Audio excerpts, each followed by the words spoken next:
नमस्कार। इतिहास पलटकर देखें तो मोहनजोदड़ो हो या रोमन साम्राज्य, बड़ी बड़ी सभ्यताएं भी वक्त के साथ ढल गईं। बिल्कुल। तो सवाल उठता है, क्या भारत भी उसी राह पर है?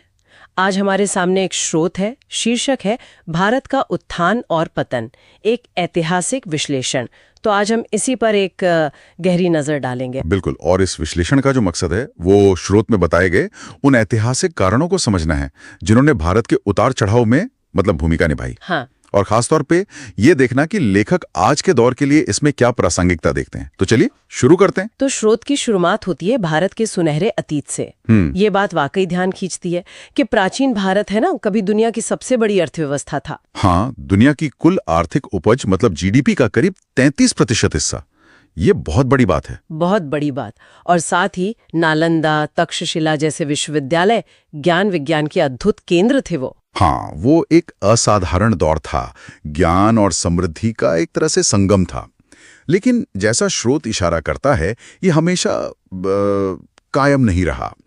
फिर धीरे धीरे कह सकते हैं पतन का दौर शुरू हुआ और ये कई सदियों तक चला। और स्रोत इसमें कुछ अहम पड़ाव भी गिनाता है, जैसे 1707 में औरंगजेब की मृत्यु, उसके बाद मुगल साम्राज्य का कमजोर पड़ना। हाँ, वो एक बड़ा मोड़ था। फिर 1757 का प्लासी का युद्ध, जिसने ईस्ट इंडिया कंपनी के पांव जमा दिए भारत में। बिल्कुल। और फिर 1857 का स्वतंत्रता संग्राम, जिसकी विफलता ने कह सकते हैं ब्रिटिश राज को और मजबूत किया। सही कहा।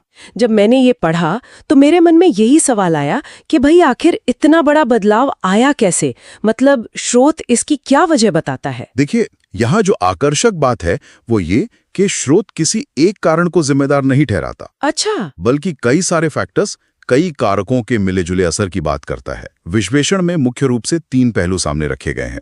पहला है देश के अंदर की कमजोरियां। अंदरूनी कमजोरियां, जैसे आपस में राजनीतिक एकता की कमी। स्रोत में मराठाओं और मुगलों के आपसी संघर्ष का जिक्र है, शायद वही। सही पकड़ा।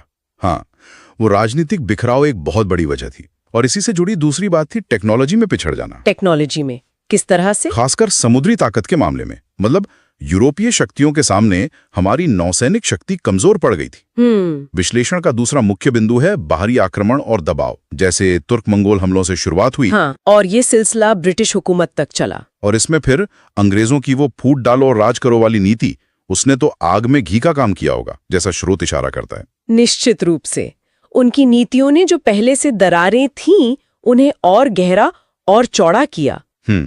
और तीसरा, लेकिन शायद सबसे बुनियादी कारण जिसे ये विश्लेषण रेखांकित करता है, वो थी सामाजिक जड़ता। सामाजिक जड़ता मतलब समाज में जैसे जाति व्यवस्था का जरूरत से ज्यादा कठोर हो जाना और नई सोच, नई वैज्ञानिक खोज या इनोवेशन के प्रति एक तरह की उदासीनता आ जाना। अच्छा। तो स्रोत का तर्क है कि इन तीनों, अंदरूनी कमजोरी, बाहरी दबाव और ये सामाजिक जड़ता, इन सब ने मिलकर पतन की जमीन तैयार की। ये विश्लेषण सिर्फ अतीत की बात नहीं करता, बल्कि उसे आज के आईने में भी देखता है।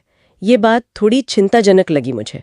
हाँ, स्रोत कहता है कि कुछ वैसी ही चुनौतियां आज भी दिखती हैं, जैसे देश के भीतर अलग अलग तरह के मतभेद, तनाव। हाँ, चाहे वो क्षेत्रवाद के नाम पर हो या सांप्रदायिकता के, ये चीजें दिखती तो हैं। बिल्कुल। और इसके साथ ही स्रोत शिक्षा व्यवस्था और तकनीकी दौड़ में पीछे रह जाने के खतरे की ओर भी इशारा करता है। एक और अहम बात उठाई गई है हमारा जनसांख्यिकीय लाभ, हमारी जो युवा आबादी है उसकी बड़ी संख्या। हाँ, जो हमारी ताकत होनी चाहिए। बिल्कुल, ये हमारी ताकत हो सकती है। लेकिन स्रोत सवाल उठाता है कि क्या हम वाकई इस ताकत का सही इस्तेमाल कर पा रहे हैं, या कहीं ये मौका हाथ से निकल तो नहीं जाएगा? तो एक तरह से ये चेतावनी है कि इतिहास खुद को दोहरा सकता है। ये समानताएं तो वाकई सोचने पर मजबूर करती हैं, है ना? हाँ, अगर हम स्रोत के नजरिए से देखें तो संदेश बिल्कुल साफ है। इतिहास का सबसे बड़ा सबक यही है। क्या?